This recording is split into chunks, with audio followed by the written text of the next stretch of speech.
It'll be interesting to see what happens. But in the meantime, we're going to talk a little wrestling today. Let's do it. I can't wait to talk about our topic today because this comes from a time when I was a pretty big TNA fan. Final Resolution 2005.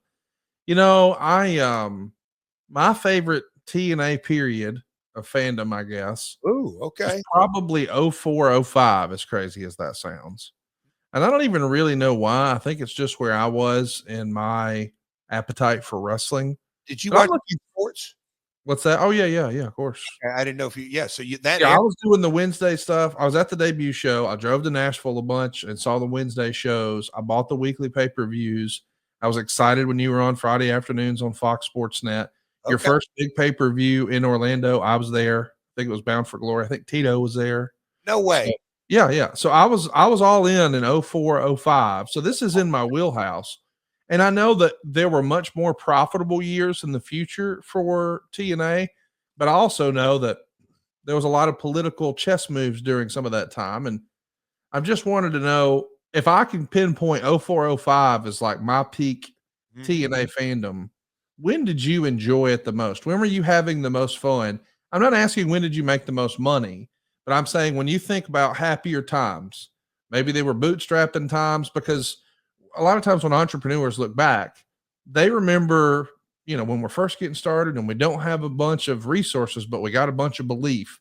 And that sort of galvanizes in their mind, like, oh, these were the best of times. When was that for you in your TNA experience? Oh, good question, Conrad. Because, um,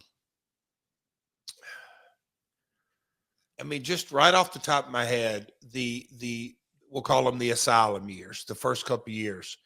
Those were some of the craziest.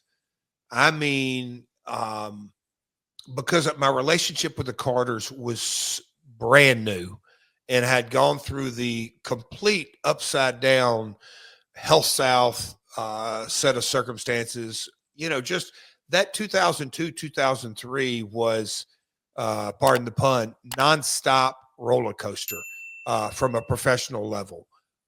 It really was. But when um, and I don't want to give shit. This is going to be a long-winded answer, but I'll do my best. But when Bob Carter had asked us, or we got the feeling, and we brought me and my father a potential another financial backer willing to replace them, and Bob Carter didn't just say no; he just kind of said hell no, and wouldn't just kind of treated them unprofessional, if you will. But we got that.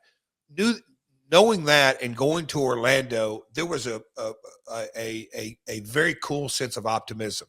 So I'm with you on 04, 05 that we were building this, but man, it was still a struggle. And that turning Fox Sports into a 1 hour, if you will, 1 hour from Fox Sports to a 1 hour Spike deal. And we had that summer of a lot of moving parts, weren't exactly clear of the direction. And then Spike came along. That was stressful. But you said fun. When we got on 1 hour on Thursday nights and felt the momentum, and my relationship with Kevin K and Spike had really begun, I'll say even blossom, and the understanding and the optimism. And I knew that, okay, they've had Raw. They understand that we're not the WWE. We're not going to do those numbers, but they were genuinely very impressed. So much so that they said, hey, we're going to take you off Saturday nights and put you on Thursday nights, even putting us in late prime or right out of prime on Thursdays. That was a big ass win, Conrad, a monster win, and knew we were on the path.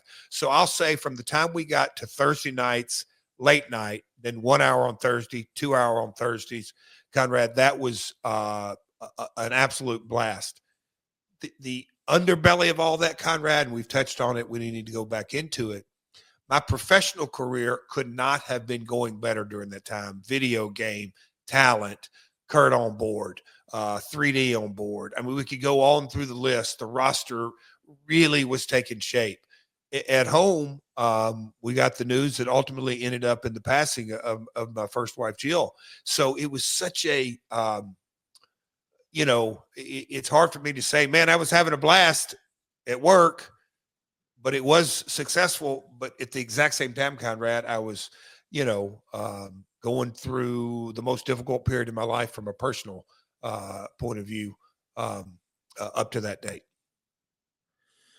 Let's talk about 2005. But before we do, we're going to finish with what's happening at the tail end of 2004. This is from the Observer that was dated December 20th, 2004.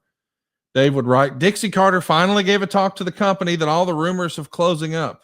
She denied that things were bad, but didn't address any specific points that have been brought up, other than claiming they were in it for the long haul and the financial situation isn't looking bad. She said a toy deal was imminent, the TV sponsorship money would be coming in, and that the TV time slot would be upgraded. I was told she did a good job, and it was something that needed to be said, but the morale coming out of this week wasn't strong regarding the future, particularly since they have 2 weeks of TV in the can and no idea what the main event for the next pay-per-view would be while filming, and therefore nothing was done to even build towards a main event. She told the wrestlers that if they work 2 shows on a taping, they'll get paid for 2 shows. If they work 1 show, they'll get paid for 1 show. If they're brought to a taping and not used, they'll get paid for 1 show. Chris Sabin and Abyss, of those mentioned last week, were actually at the December 7th taping, but the others listed were not. Sabin was scheduled for a TV match against Christopher Daniels, but due to a back injury, Mikey Batts was put in. And boy, did Batts look like he didn't belong out there. Oof. Hard on Meltzer here, but listen, this seems like this was a constant topic where Dixie was having to reassure the troops. She's having to probably fight battles on 2 fronts, unhappy talent and unhappy parents or corporate, whatever you want to call it. When Dixie's trying to put on a brave face like this, do you feel like it's your job to try to lend support and show a united front to the rest of the cast and crew? We did at this stage, no doubt. I was, again, never a big fan of big group team meetings. I think more issues that can come out of that negatively, because even if you come away with a positive vibe, you're going to have, look, wrestlers, talent, and I'm one of them. We're going to do what we do. We're going to either find something to poke holes in. Oh yeah, it's a rah-rah speech. Same, that addressing the pay. And I've said this so many times, that was a real issue when you're dealt the amount of capital. And I'm very grateful to this day that Bob Carter, stepped up.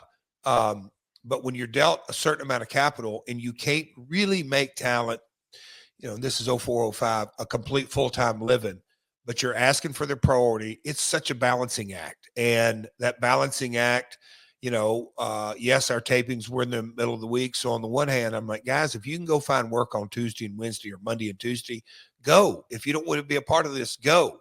Dixie was a little bit more softer and wanted more of a rah-rah set of circumstances. So there was a give and take there. It was a difficult set of circumstances, back to, square one. When I said, when you really can't make a guy a full living, pay him a full-time salary, it makes things difficult. Along with those set of circumstances, when you kind of look, and then this is something that my world and the podcast and me and you and our discussions and other discussions, and fans come up to me and they want to talk about the podcast and kind of the history of things. Hindsight's 2020. It's so much easier and clear to see all things, but we're talking 0405 right there. WCW didn't go out of business till 01. This was really the first time. So we had the territories where you could go find work, 22 territories, 6-7 companies in Japan, 2 or 3 in Mexico. There's work all over the world as far as professional wrestling. Then the big 2 came along, and it radically changed how the business was done. But from a talent pool, it really shrunk it down. We're kind of dealing on the back end of this, that it wasn't that long ago that there were 2 companies that could provide a full-time living. One of those went away, so it's just WWE. So the people in the business as a professional wrestling making a full-time living, there weren't that many of us. There just weren't. And the ones that really wanted that slot, hell, you did everything you possibly could to get in there and get that slot. That's where we were just in a unique time, good and bad, in our development.